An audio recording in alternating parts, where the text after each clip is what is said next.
This is the BBC. This podcast is supported by advertising outside the UK.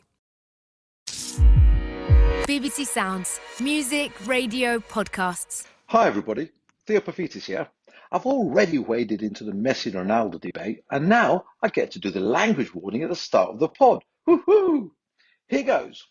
The following podcast will contain some strong language and adult themes, including some very childish humour. Crouchy P on the MIC. We're doing this not for free, we're doing it for the massive. Got to bash out a quick Mike Dean slaughters chickens in the local park. Was it David or was it David? No, not that phrase. the one that David said to you. I don't want to do that. That's why I've asked you the question.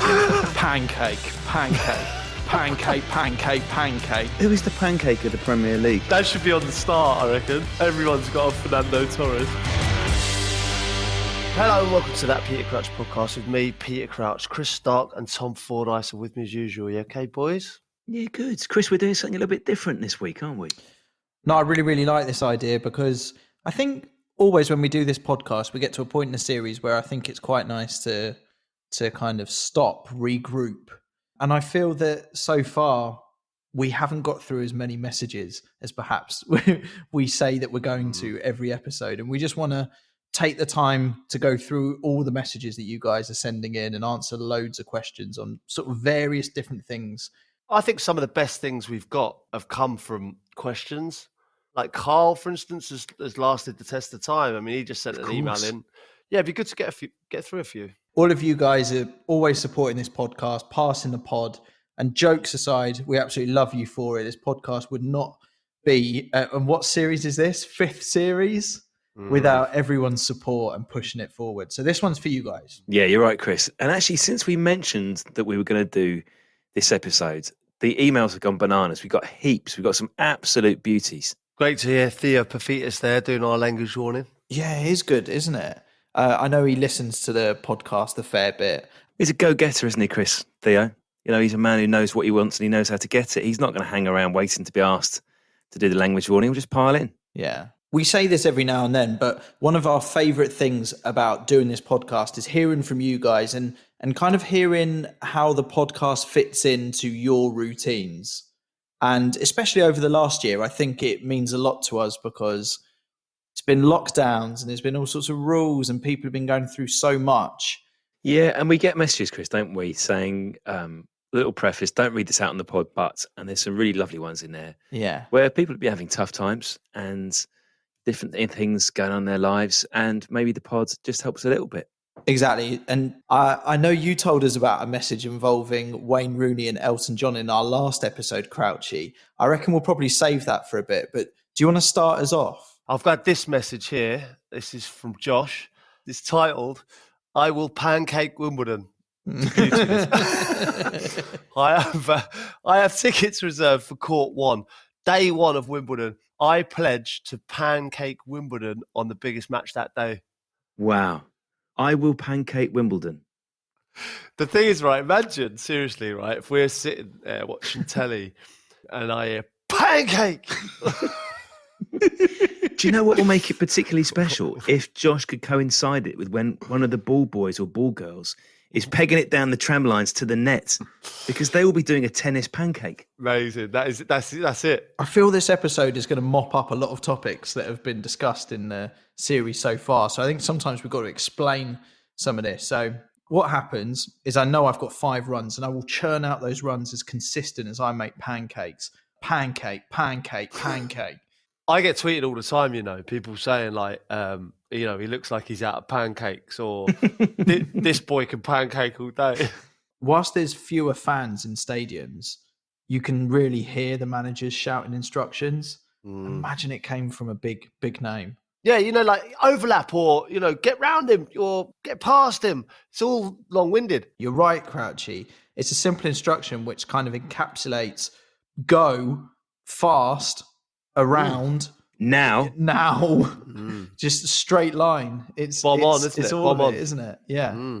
The way that football is, we'll see this evolve. You know, next season we'll see pancaking centre backs. Well, that's the way the game's going. Yeah. Yeah, it is. Message from Fipsy says, I think I may have got shithoused by my local drive-through. I ordered the pancakes and the attendant asked me to repeat pancake again. He then confirmed my order with a single word, pancake. I think he was a fan of the pod and was having some shithousery with customers. Yeah. Shithousery with customers. I love that email. That was a great one. It's because we've broadened the term. But Yeah, we're getting shithousing it longer. customers is a good one, isn't it? Yeah, well, maybe we make that this week's one because I reckon loads of people will experience that in the week. Perhaps just let us know. You know, obviously, we're back in shops now, isn't it? I walked past a fella today who just literally whispered under his breath, "Back stronger." That's lovely. And his missus was giggling, and then he just walked off. I enjoyed it. I got one the weekend, boys. First bike race since lockdown ended. From the crowd, I got a nice "Back stronger, Fordyce." So I would like to officially thank, because I know this man probably listens to the podcast. I'd like to thank him for his encouragement. It's the first time, Chris, I've ever done a sporting event and been cheered by someone who isn't related to me. I didn't know you did the proper cycling thing. I thought it was just you were an enthusiastic amateur. I thought you did the lycra just for fun. I didn't realise you were Just for kicks. I didn't realise you were proper, like professional. Do you know during yeah. Easter? Do you know during the Easter half term? Talking of like the outfits that you wear and stuff like that. Like I was going to golf and it was a cold day, so I put thermal long johns on and thermal top on. My little girl was going to first day at like a sports camp, and I put my trainers on and didn't put anything else on. Just had the long johns and the top. And I said, "Come on, babe, let's go. We ready to go? First day at camp." And I went to get in the car. It was like, "Dad, what are you wearing?" I was like, "Well, we got to go to camp. I'm late. I'll get dressed on when I come back." Should have seen her face. She was mortified. You see, that's dad shithousery, isn't it? That's father shithousery. Is there no area of life where shithousery won't spread? No, it's been going on for years. My dad used to shithouse me for fun, constantly. You know, like if there was ever a girl around or anything like that, or I said hello to someone like that, he would always go. Like I'd always go. I could feel his eyes on me, and I'd look back and he'd be going, "Ooh." Every time. You were shithoused by your dad at the age of 9. Do you know I've got the best shithousery from a father you've ever heard, right? Me and my dad had proper battles at tennis. Like I was not bad as a kid. We used to play every summer, and people from all over used to come to the park and watch us. And then it got to the stage where I was probably 14, and I was up on him, and I'm going on to win the final set. He pulled a hamstring. No. He went, Bruce. I've tweaked something, I think. And I said, "Dad," I was going, "Don't you dare. I've waited for years to beat him." And he said, "Yeah, but you still haven't beat me, have you?" Oh, that's shithouse. There's another cheeky one you can do in the car. My dad used to do this to my mum. So as kids, we'd be in the back of the car. We'd be waiting for my mum because she'd be late. And so the engine of the car's running. You're outside the house and you've sort of reversed into the street. So you're making it clear you're ready to go. And your mum runs up, and as she puts her hand on the door handle, your dad just a little bit of acceleration, just pulls away 3 meters. And your mum goes after it again. Next time, just all the way down the street. Car shithousery. Yeah, car shithousery. I did the wrong topic when I went on Mastermind, but one of us needs to get on there. Your name, Tom Fordyce, and your specialist subject, shithousery. 60 seconds on shithousery. Let's go. In front of which fans did Emmanuel Adebayor run that Length of the pitch. Oh, it would go massive, this. Let's definitely ask. That's tremendous. It is good. Carrying on a bit, guys, we got a message from Michael. Says, "I was out having dinner and ended up chatting to the owner of a Premier League football club.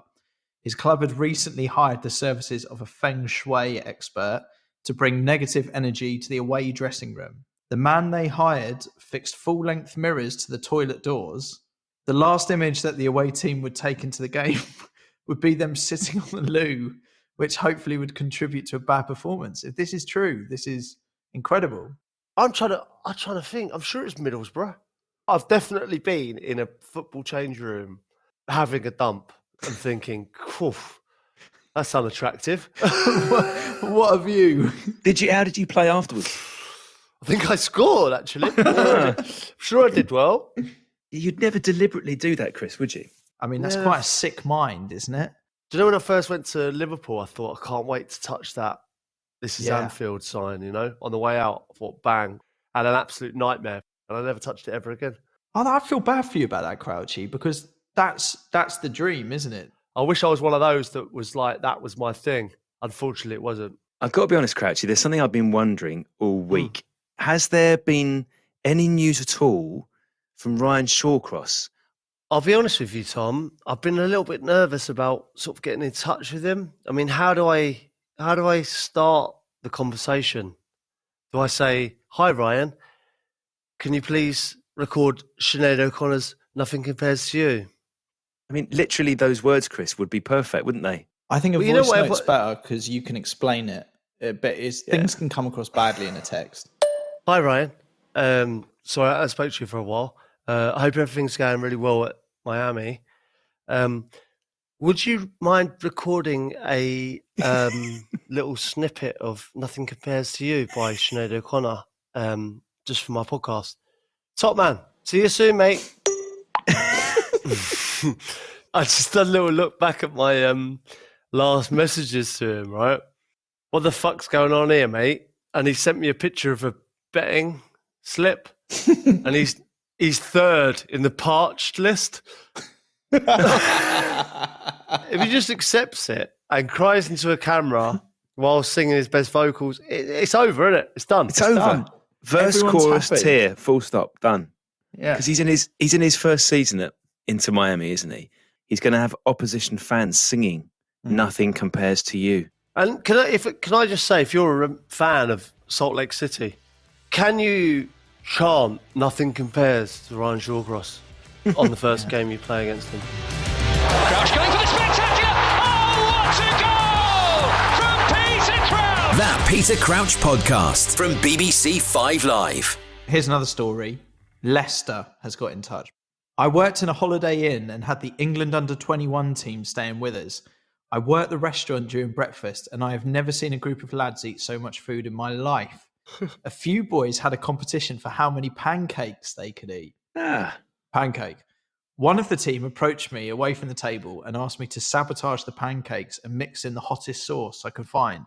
I thought this was a crazy example of teammate shithousery. that email's on everything, Leicester. That email has ticked at least 3 different boxes. To be fair, I don't know if it's like growing lads or what, but I remember at under 21 level, there was a lot of food consumed. The England manager at this level doesn't seem to be too fussed about what they're eating. They're having a pancake competition. One of them's drained in hot sauce. It all seems to be going on. It's absolute carnage. To be honest, some of the best times of my life were playing for England under 21s. Really? It really was fun. You're just young lads, aren't you? Like got in the squad when I was sort of 19. When you're playing for your club, there might be in the first team, there might be 2, maybe another kid your age when you get in and you're young. Most of the other fellas are not really on your wavelength, are they? They're all a bit, might have families and kids and they're on a different path to you. But then you go away with the under 21s. Everyone's 19, 20. Everyone's on your page. Everyone's just got in the first team. Everyone's earning a few quid, doing all right. And you're playing for England and you're away for 10 days. Like, yeah, that's class. Great crack. Sounds amazing. It was great. Absolutely amazing. Under 18s, under 21s. Ask anyone. It was the good times. I mean, especially you're playing at big tournaments as well. Great times. Do you think it's important to protect that? So keep the under 21s fun? Yeah, I mean, honestly, the fun that we had, Jesus, on tournaments or going away. And we'd stay there for 10 days in a hotel and we'd just dick around, really. Train in the morning and then mess around and have a great crack, just belly laughing, having a roar, and you're playing for England. I mean, life doesn't get any better, does it? It becomes almost a career in itself, doesn't it, for some players at under 21 level? Like sometimes it's you play a few games there and you move up to senior squad. But there's some players who almost become under 21 specialists. Like I think Chalabar had loads of under 21 caps. Milner certainly did, but obviously he moved up to the high level. Gareth Barry. Fabrice Muamba had a lot. And before I'd always felt slightly sympathetic towards them, Crouchy. I think I'd felt maybe they've missed out. But the way you've just described it, Chris, it sounds amazing. It sounds much better than the Sounds full... great fun because it's like the England team, but without media pressure.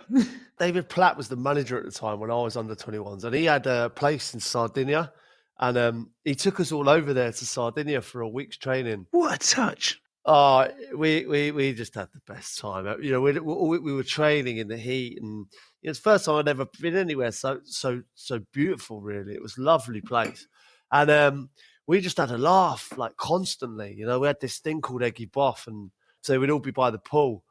And first one to move from the sun lounge up, you know, would be Eggy Boff, and obviously didn't want to be Eggy Boff. And we'd sit there, and we sat there for hours and hours, and no one could move. Dinner had passed, you know. And I remember sitting there; it was getting dark, and Carlton Cole just got up and went, I've had enough." Got up, and we just said, "Thank the Lord." We'd been there for 5 hours because no one wanted to be Eggy Boff. Well, if aliens were to land on this planet, Chris, and the aliens were to communicate with us and say to us, "What are footballers like?" I would just refer them to the story that Crouchy's just told us. What is the phrase "Eggy Boff"? Is just the name of the game or something? The legend comes from it might derive from before me, but for the whole day you're Eggy Boff. So like no one talks to you or goes near you. So like if you're Eggy Boff, you come up to the canteen, you got to sit on your own and all that. It's great. It was a great game. So this was Eggy Boff Sardinia edition. Yeah, the Eggy Boff Sardinia. I mean, I can talk to you all day about various. There was a particular training match where someone shouted Eggy Boff, "You can't use your good foot." I went through an entire training session. There was an incident where we were someone shouted it on the bus, and we were all sitting on the bus for training, and someone shouted Eggy Boff first one off the bus. We've seen everyone on the pitch, and we're all just sitting there on the couch looking out. And then the assistant come on and was like, "Lads, Colin, let's go." And we're all going, it's like pretending we can't see him, and he's going, "Lads, let's get off the bus." No one's moving. I always remember there's a couple of lads right at the front just going, "This is killing us," because we're like first ones right there. And if you shout it, you can take it back. You're the only person who can take it back. I think it's Sean Davis who shouted it. "Davo, please take it back, please." He's going, nah, I'm not taking it back. I always remember the assistant goes, "Oh, Gaffer, they're playing silly buggers again." Honestly, right, I'm sweating. Like, so it's nerve wracking to the point where, you know, if you get singled out as well, you go like, if the manager comes on and goes, "Right, Crouchy," and he picks one out, he goes, "Get up now, come on, we're going," right? And you go, "Fuck." So then you go, "Sorry, Gaffer, yeah." And then you're tying your laces like that. You hope to God he goes away, and he goes away, and it goes on and on and on and on. This is the best game I've never heard of. This should be a sport.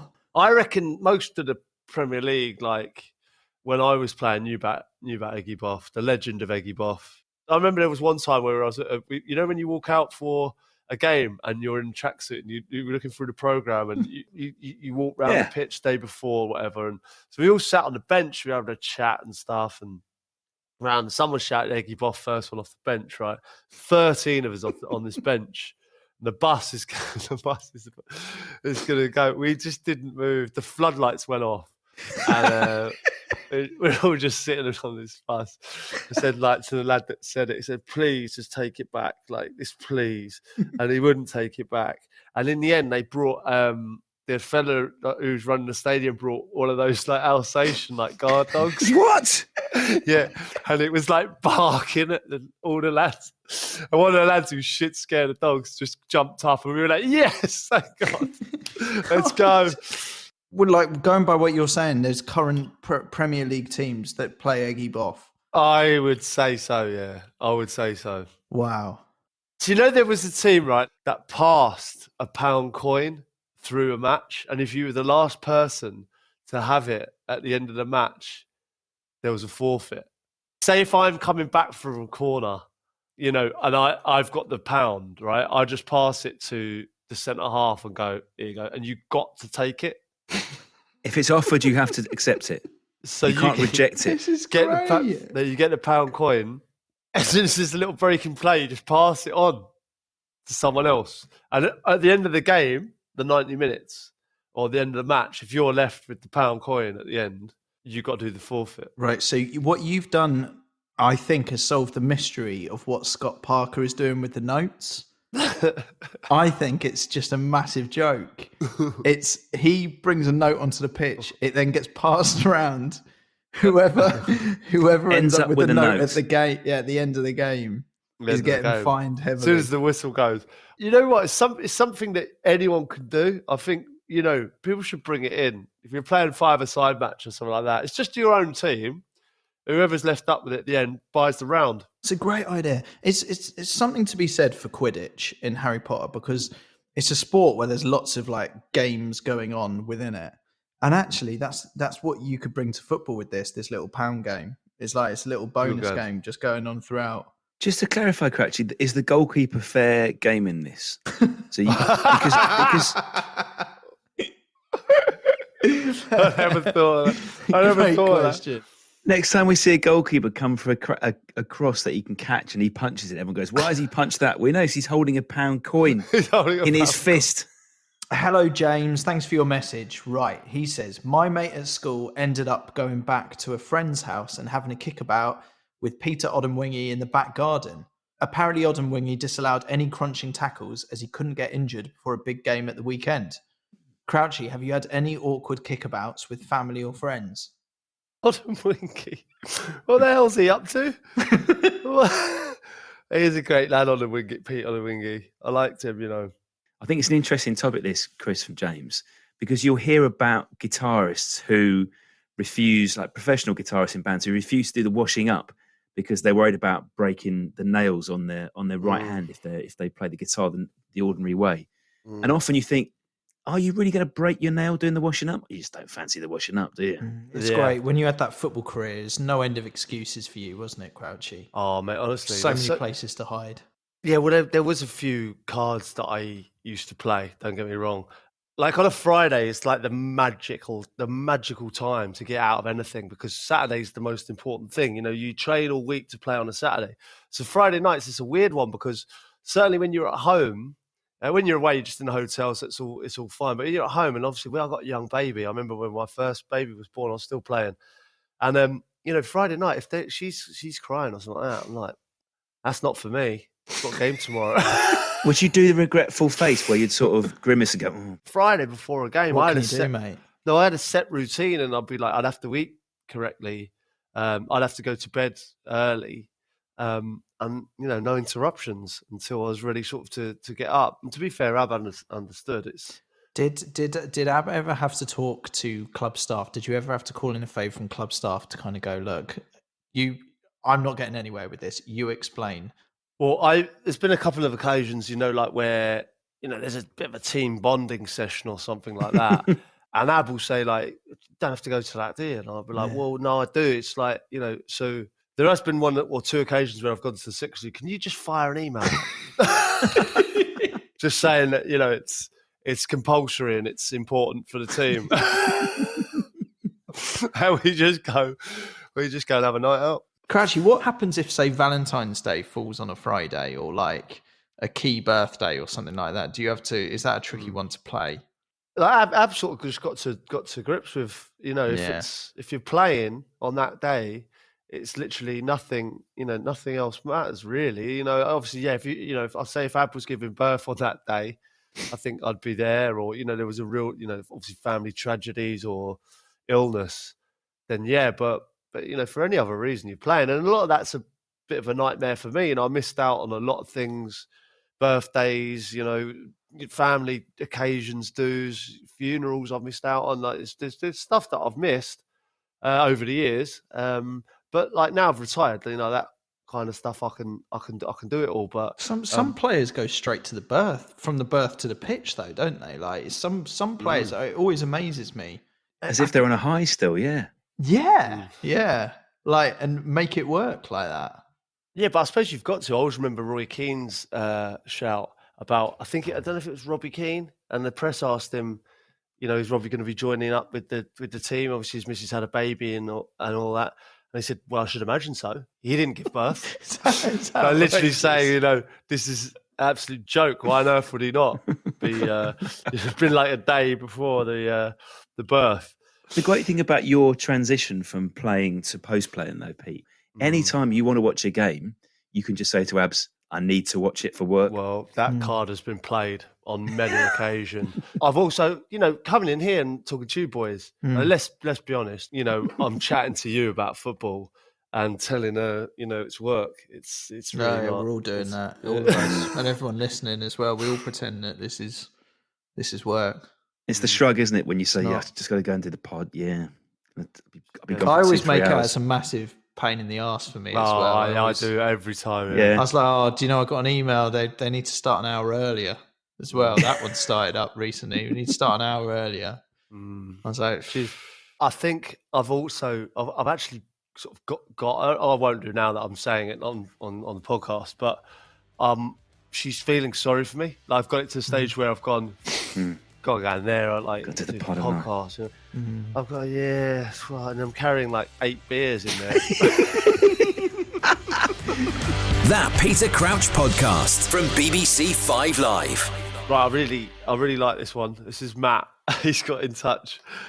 Before a game, our new manager asked for our advice on tactics and wants a couple of things he wants to work on during training sessions.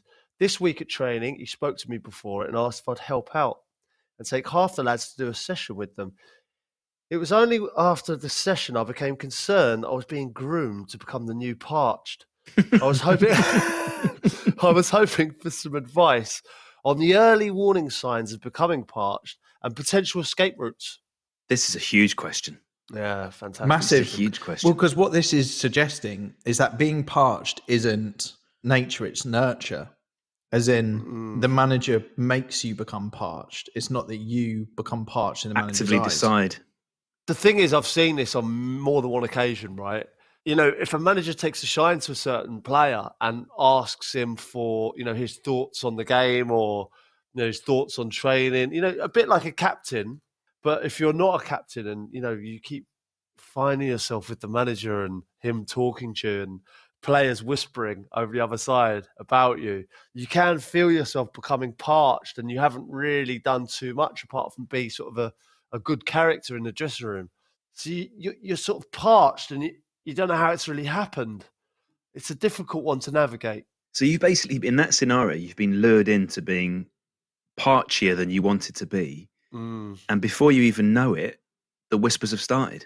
There's people out there actively going for the parched role, and there's people out there that are innocent bystanders in a parched world. Well, just say that sentence again, because that might be the best thing you've ever said. Do we think Matt, I mean, it looks like he's screaming for an out here. He doesn't want to be parched. Is there not something to be said?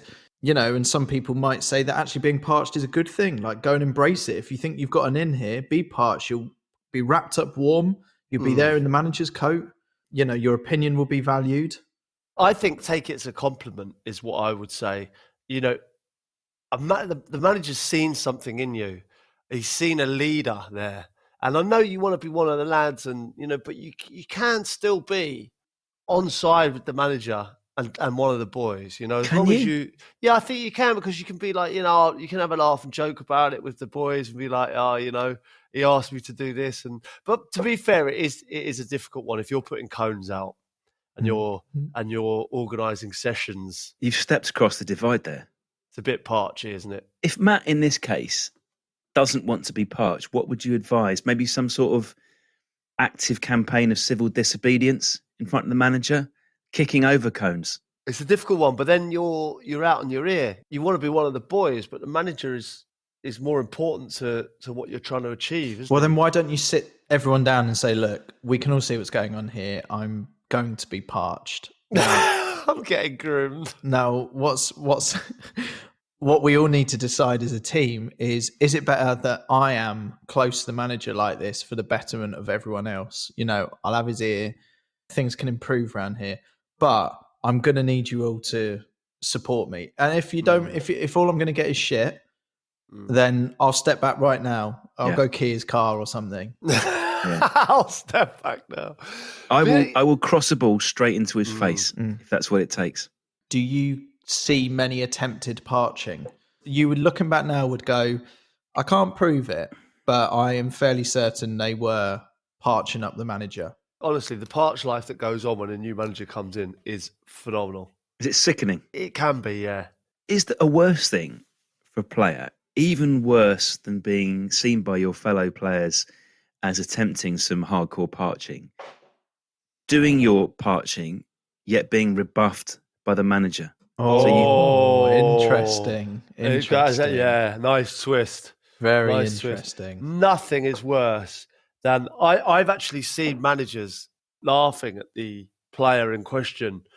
I mean, there's nothing more degrading than parching yourself and being refused the parching. You've alienated the boys and the manager's not having it. You got nowhere to go. You know what? Some of the managers can see it a mile off. They're not stupid, are they? You know, transfer. That's what you do. Yeah, it's a call to the agent, isn't it? This isn't the club for me. And he's like, "What's the problem? I thought you were like, no, something happened at training today. What? Something happened. I attempted a parching. I was rejected. Find me a club." Imagine the reasons. You know, transfer request been slapped in, and it comes up on Sky Sports News. I rejected parching. And they report it really seriously. It's like, we're led to believe there was an incident on the training pitch. Now we can exclusively reveal there was an attempted parching, which has been rebuffed, sensationally rebuffed by the club. But we are led to believe that the falling out with the manager was due to an attempted parching, and a transfer request has swiftly been handed in. There's no future for him at this club. Have you ever seen a transfer request go? Does it really work like this? Like a player, have you ever seen a player have a paddy and then go, right, I'm leaving, and they leave? Yeah, quite a few times I've seen that happen. You know, a player go into the manager's office fuming at being left out, and you know, slapping a transfer request in. And really, the people will do that in anger. Yeah, I've seen it. I've seen that loads of times. Yeah, and then they'll come back into the change room, and obviously, like so beforehand, they'll say like, that's it. And tell all the boys, you won't see me again. That's me done. And you'll see them Monday. Awkward, that isn't it? Everyone just pretend it didn't happen. That was, you know, even when players are trying to get move as well, you know, like players who are, you know, maybe at a smaller club and a bigger club's coming in for them. And it's been going on, you know, that transfer sagas that drag on. And we're like, oh, you still here? And, you know, like just giving them stick all the time. And then they're, you know, coming in and going, this, I think it's done. I think I'm off, whatever. And you'll see them again Monday. Yeah, the one that apparently was going, and you know, it's even said bye or like. Took all his boots and all that, and then the thing said goodbye to the canteen ladies. Took out, you know, cleaned out his locker and all that. At least that sheepish little walk in and putting his boots back in his locker and that. everything all back in. Crouchy's done the robot again because it's 100 Premier League goals for Peter Crouch. That Peter Crouch podcast from BBC 5 Live. Okay, message from Charlie. It says, on the recent Hotels episode, Crouchy mentioned that Rooney likes a bit of karaoke. I can confirm this is true. I live in Washington, D.C., and while Rooney was playing there, I bumped into him at a piano bar in Georgetown. There was a man playing the piano who Wayne and his friends regularly turned up for, like a crew of karaoke groupies. After my wife finished an agonising rendition of Dancing Queen, Wayne steps up to the mic and brings the house down singing Ring of Fire by Johnny Cash. Somehow we found ourselves talking about Elton John, and Rooney says, I've met him, and proceeds to Google Wayne Rooney and Elton John as though he has to prove to us that he's met Elton John. It was a surreal moment. Yeah, he's good. He likes a bit of karaoke. He's good. He's not bad. He fancies himself as a bit of a singer. Westlife's his main number. We did Westlife at Wayne Rooney's party. It was me, Wayne Rooney, Gareth Barry, and Joe Hart. God, that must have been amazing. And you know that one where with the key change and we all stood up together. Yeah. Oh, you see, that's a good song. I've got video of it, you know, somewhere. Well, you got to dig that out. Can't say that. Look, Wayne Rooney would want you to prove it. Yeah, he would. Verification. You know what I mean? Yeah, I think we were first up. The Wazza fancied it, and we just said, you know, we're happy to be the rest of Westlife, really. So, we had the backing singers, and were you selected? Did Wayne Rooney look around and go, right, He wanted it to be a certain way. There was a little bit of everything there. Gareth Barry just sort of held it together. He's a good-looking one with perhaps not the best of voices, but, you know, the girls are happy that he's in the band. Brian McFadden. Yeah. You know, Wazza probably was the front man, had the voice and stuff like that. I threw a few shapes, you know, probably the Jason of the Take That kind of vibe, you know. Didn't sing great, but really tried, you know. Joe Hart sort of pulled it together. He was quite confident and he sort of knew what he was doing. It wasn't his first rodeo. It's funny because we sang the song and then it was going down so well. Chris Smalling, Wes Brown, loads of people jumped on stage. And it was a special moment, actually, in Wings Chinese restaurant in Manchester. Good for Wayne. You're right. I've seen some things of him singing. I think it's Stereophonics songs. I think I've seen it's quite an eclectic set list that Wayne Rooney's got then. If he's gone from Johnny Cash to Westlife to Stereophonics, it suggests quite the range. X Factor went to shit, didn't it? That was the thing. And I'm now thinking it would have stayed alive if you had Joe Hart, Wayne Rooney, Peter Crouch, and Gareth Barry as the judging panel. And then imagine people came on and performed for them. Well, you know what? Why can't, you know, Westlife are doing a big tour, aren't they? You know, for one song, maybe we could replace them for a song. How do you think that would go down with the Westlife fans? Fantastic. we were awesome. It's a difficult one, karaoke, isn't it? Because if you're terrible, you often get a better reception than if you're fantastic.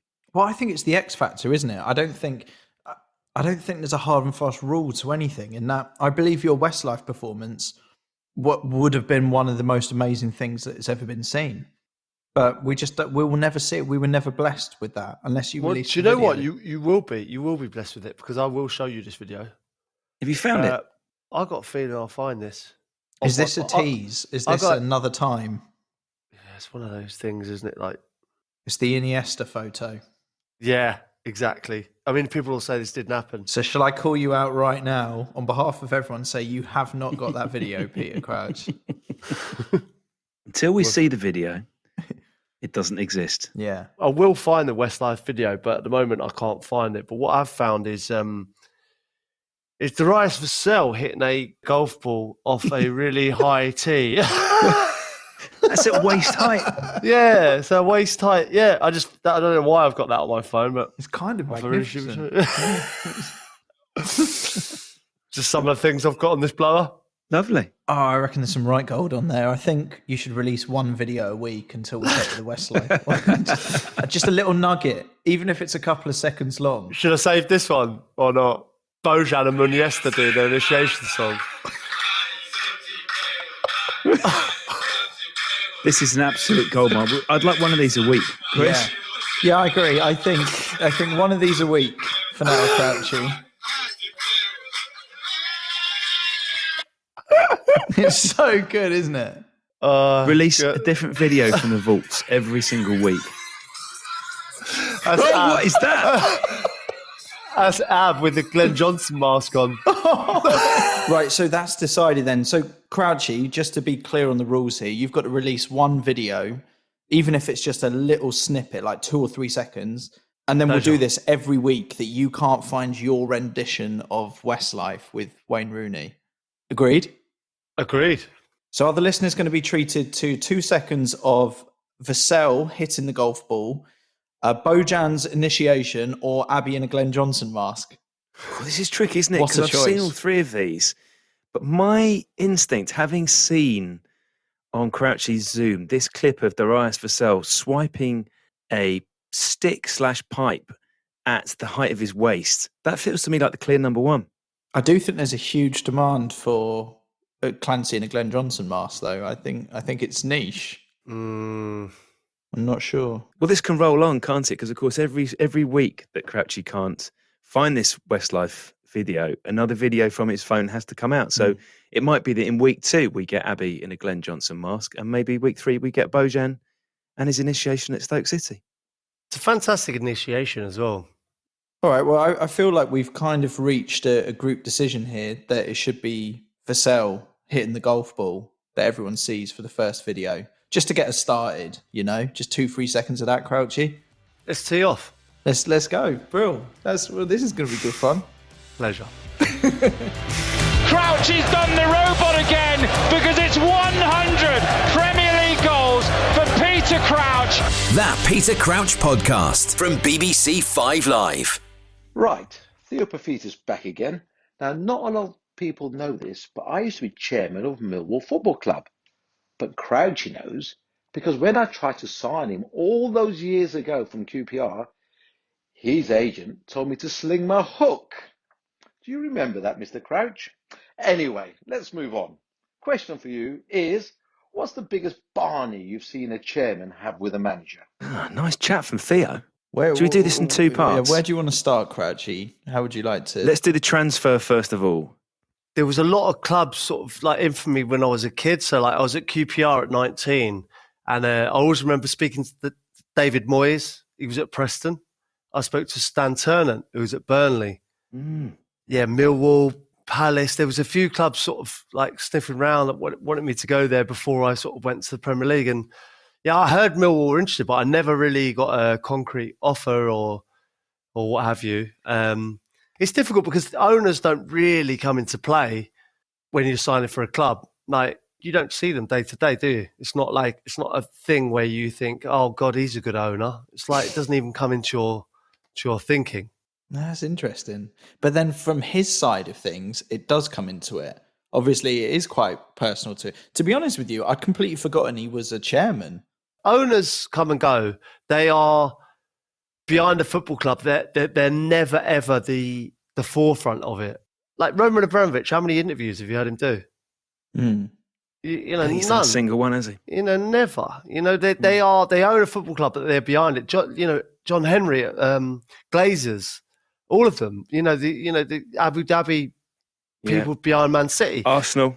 Arsenal, they're owners, but then no one knows anything about them. You don't know what they do. You don't know what they're doing. Get involved? Is there never a kind of like, if they desperately want someone, one of these people, they're very rich, they can get onto you, promise you, a yacht. Do they never step in and use their sort of personal? Yeah, but they have done. I mean, the year I went to Portsmouth, Milan Mandaric was the owner then.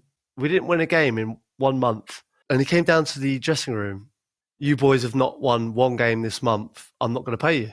But like, I got it. Like for me, I was earning more money than I could ever imagine. I was a kid who was on 800 quid a week at QPR. And then I went to a few grand a week at Portsmouth. And I was probably lowest paid out of most of the players. And I sort of understood it. I was like, if you own a club and no one's performed in that month at all, but unfortunately, you just can't get away with that. Like there's players there that were trying to pay their mortgage or trying to, had bills to pay.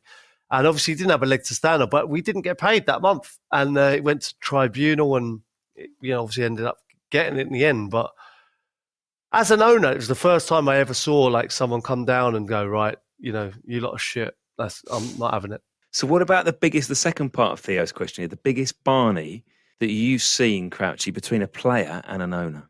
Well, what I will say is my only real dealing of an owner, I've had 3 dealings. That one with Milan Mandaric. When I signed for Aston Villa, Doug Ellis took me in his room, told me he'd invented the overhead kick.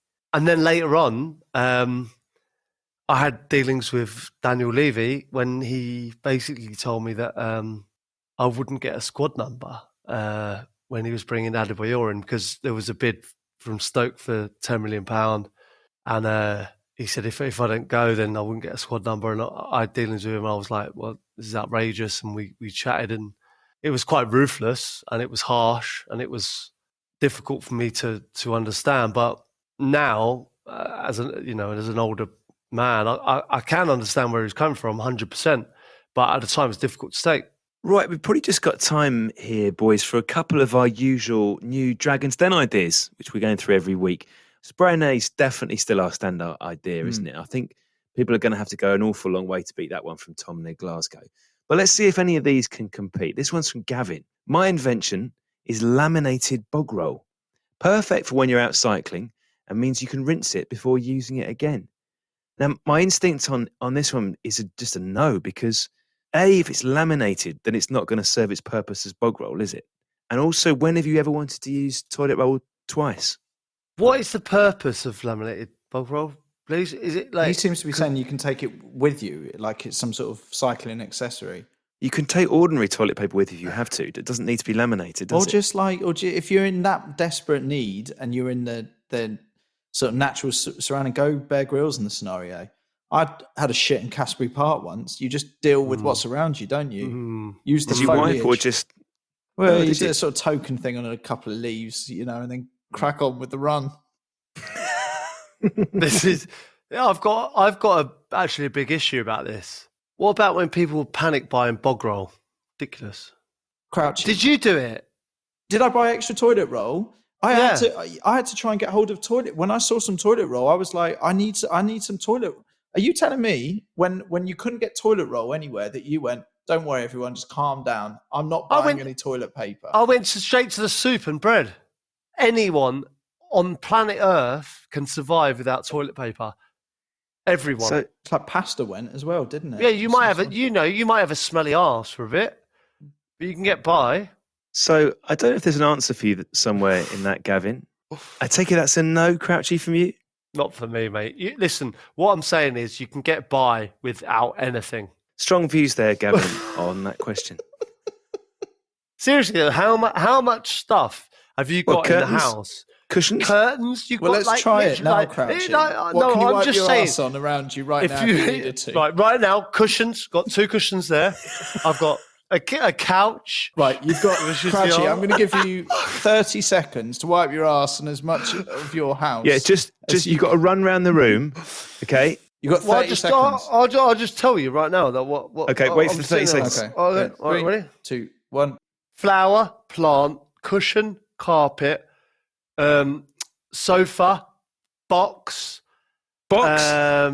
pictures, rug, hand, floor, fireplace.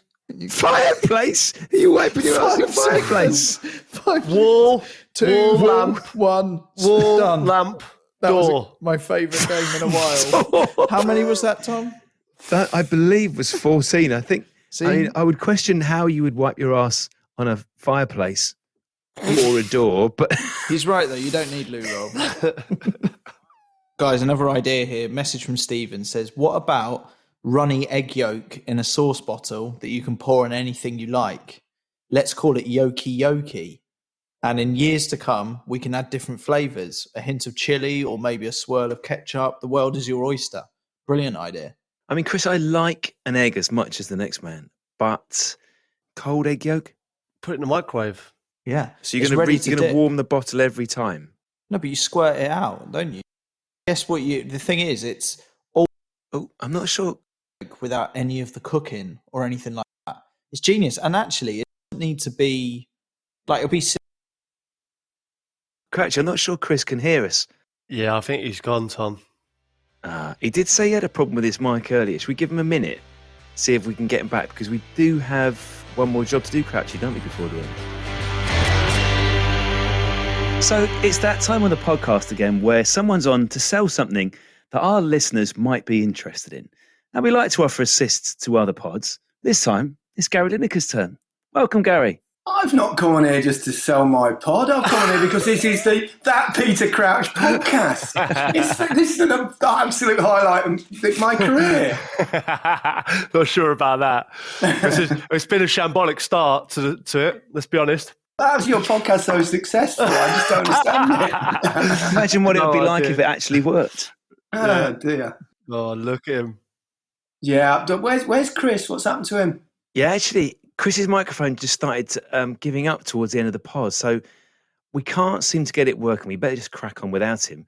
And I guess he'll just have to watch us on the Zoom without being able to speak. No, he's given up. He's given up on life. We don't have those kind of problems on the MOTD Top 10 podcast.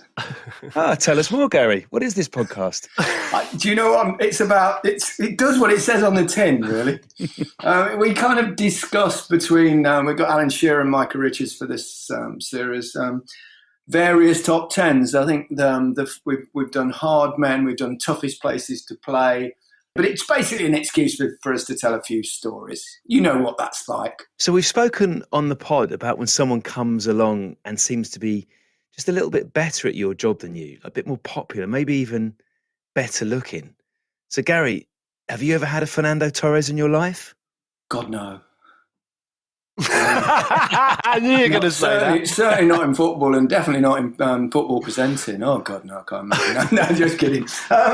What about when you're at Barcelona and Cruyff sticks you on the wing? Who's playing up front? Is that Julio Salinas was playing up front? Salinas, was he? That's right. Good knowledge. Very good. Yes, it was. Who's a very good goal scorer, actually. Had a great career and a top bloke. Really funny. And it wasn't his fault. But you were only allowed 2 foreign players back then. And Cruyff, obviously, I think, wanted his own. He came in and he just messed me about. He played me on the right wing all season. I think he just wanted to piss me off so that I'd throw in a wobbly, throw my toys out the pram. But I tried to be professional and carry on, just did my job, and then had to leave at the end of the season. So playing on the wing, I mean, it's quite easy, to be honest, playing on the wing. Go down the line, you cross it. There's no, you get away with it. There's no pressure on you particularly. It's not that hard. In fact, it gave me even less sympathy towards the many poor wingers that I played with in my career that didn't cross the ball properly, because actually it's not that hard. You always want to be the number one striker, don't you? And you know, if you've been rested or you're watching someone else in your position, you always want the team to score. You always want the team to do well. But are you the same as me? Do you want that forward playing your position to not fail dramatically, but just to be fail dramatically. Let's be honest, Peter. I have sat in so many, especially when I was breaking into sides in my early days, and I always had this, and I'm glad you share it. You are willing the fella in your position to have a shocker. Let's be honest. Let's not beat about the bush. 1-0 with an own goal. 100%. And that's the dream result. So Gary, Chris can apparently hear us, but his mic isn't working. Well, he could at least wave. Chris, there he is. Hi, so Chris, I'll do a question for you by proxy because Chris has stuck a question in our WhatsApp group. So the question from listener Chris Stark of Watford is as follows. Which current Premier League striker, Gary, would be your ideal strike partner? Oof, blimey. You'd probably end up playing in the middle of a 3. And the question really is, which side players would you sooner play with, Mane and Salah, or maybe the Manchester City, whichever ones they pick, whether it's Foden or Sterling or Mahrez, or I just would love to pay for a Pep team for a season just to see what he's like and how his brain works and how he makes players so much better. Gary, before you go, I would like Chris, maybe by raising the fingers of one hand or two, to give us a rating for how happy he was for your answer to his question. It's a clear 10. Cheers, Chris. Lovely to talk to you. Oh dear. So just a bit more plugging for Gary. He is part of the Match of the Day pod with Micah Richards and Alan Shearer. It's available every week exclusively on BBC Sounds. Certainly is. Thank you very much. That Peter Crouch podcast from BBC 5 Live. BBC Sounds. Music, radio, podcasts.